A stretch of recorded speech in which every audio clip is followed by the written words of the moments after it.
Hello, welcome to my workbench. Today, what I'm working on is getting some figures into this. This is an LGB European passenger car, standard LGB car. Windows, usually there's one in the car that's open like this, and there's no way to close this outside of cutting it out and putting something else in. But what I really want to focus on today is how I put figures in. Now, in large scale, figures are kind of hard to come by, and they're very expensive. These figures here, I'll kind of get close here so you can see. This is a nice figure, except if you look at the face, there's not a lot of detail in the face. But I think you can get away with that because these cars, you put the figures in, and then this is the roof. These wires are for lights. This is an old system LGB created, and so once the roof is on, it's kind of, and there is a light in here, but it's not super bright, which is actually really nice because a lot of time model railroad lighting is way too bright. So I just want to show you how I do this. Now, as you look in the car, these two figures I just glued in probably 10 minutes ago. But you've got these seats, which are actually pretty well detailed. And this car, this was neat. I didn't know this. This has a bar in it. So this is, and it's called a restaurant car. But I'll be honest, I hadn't really even paid attention to these. But I opened this up. This car was involved in an accident and fell and hit the ground off of the train club layout. And so since I was making some repairs, I opened it up and I go, well, it's a good time to add figures. And I happen to have some. So I buy figures. They come in a bag like this. They are from China. I usually get them off of eBay, and they're relatively inexpensive for a big bag of figures. And then you can always paint them if you want to change things around. I've done things like the men, their ties, I've repainted them, or I've added stripes. Or if this guy was going to be in a locomotive, I would dirty up his clothes a little bit. Okay, so let's get to the process. Some of the figures are fairly flat on their bottoms. That probably sounds funny. But what happens is this is a shiny surface and you're going onto a shiny surface here. So what I like to do is it's all about your preference. I have a sanding block here. You can take sandpaper. This is kind of a pretty, kind of an aggressive size grit. I'm not sure what the grit is on this one, but it's a little aggressive. But what you do, I'll show you how to do it with sandpaper, and then we'll do it with the board. I just sand off a little bit of the paint like that, maybe a little bit more. Okay, and then you have a number of glues, and we'll try a few today. This one is Plastruck, plastic weld. Works very well. It's thin, and so you don't have a lot of time once you put it on to get it in place. Another glue that I've come to really like is this is Loctite super glue, and it's got these handles on the side that you squeeze to push the glue out. So we're going to start with this one.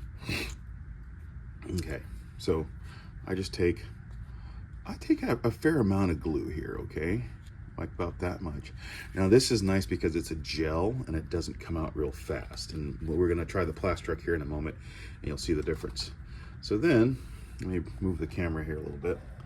I'm just gonna put this guy right here, and I need to hold him in place for about 30 seconds, okay? So while we're doing that, we'll just sit and I hold it in place for about 30 seconds, and then the glue will take hold. Another thing you can do while I'm waiting for that to set up, you can take, this is, I think these are called emery boards, and this is basically the same thing you would file fingernails with. So if you're in like ladies go to the nail shop, and some of the guys too, that's all right. Men, we probably need to take better care of our fingers than we do most of us. But anyway, these boards work very good. This is not nearly as aggressive as that sandpaper I had, but sandpaper comes in different grits, so you can choose to use sandpaper, or you can choose to use something else. That's really up to you.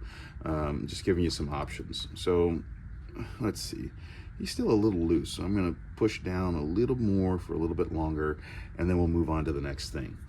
So you may find this interesting. There's lots of different types of glues. This one is called Canopy glue. This is an excellent glue for doing things, and it dries fairly clear most of the time. I've had a few times I've done something where it didn't dry as clear as I want it to, but this is really for canopies on airplanes, and you can use this for lots of other applications. So it's really a great product. Another glue that I use is Zap-A-Gap. This is super glue, but it also fills gaps. This stuff, man, once this goes on and bonds, it's really hard to get things off. Okay, all right, so we're gonna try one more here, and this time I'm gonna use the emery board. Sometimes I like to look in the car and figure out where I want to place a figure, and because this is a fairly generic bag of people, you're going to end up with a lot of people with the same colors. So let's mix it up a little bit. So here's a lady, and she's wearing pink. And then don't forget, man, have your favorite beverage that helps the modeling process. Okay, so here we go with this. So here's how this works. Okay, let's talk for just a second. You can either, when it comes to sanding, you can take the piece that you're working with and just move it along the board. You can take the board and move it. It doesn't really matter. Just do whatever you're comfortable with. You can move them both. If that helps you, or if you like to do it that way, that's just fine.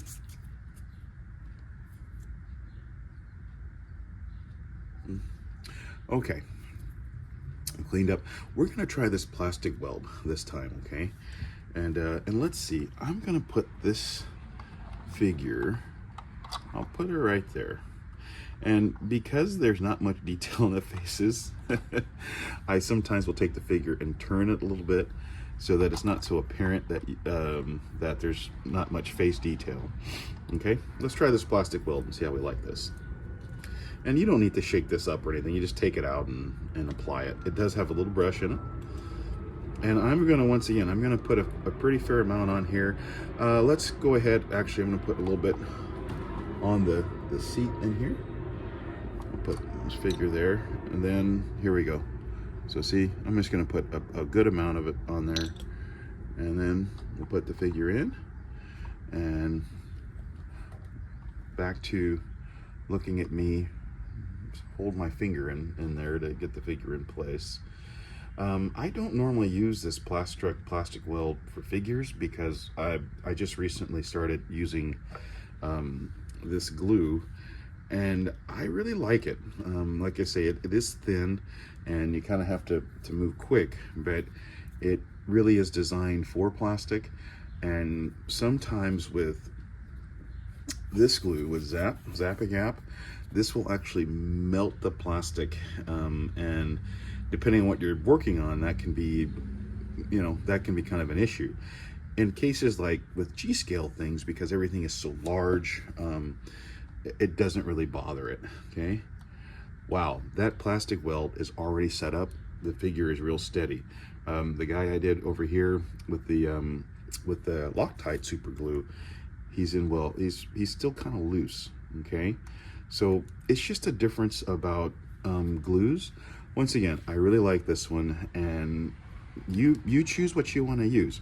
And then there's one more glue I have. This one is called Pico-Fix by Pico, the model train company. Well, they do more than model trains. Pico used to just do buildings, and then after LGB went out of business, Pico picked up some of their production.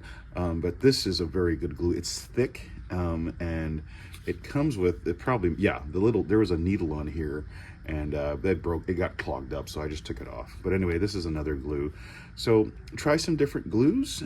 If you have any questions, let me know. have a good day and go do some modeling. You can add life to your train cars by adding figures. And before I end this video, I want to talk about one more thing. So in large scale, we have a lot of issues because we have different scales that ride on the same track. So this figure is probably either an LGB figure or a Pico figure.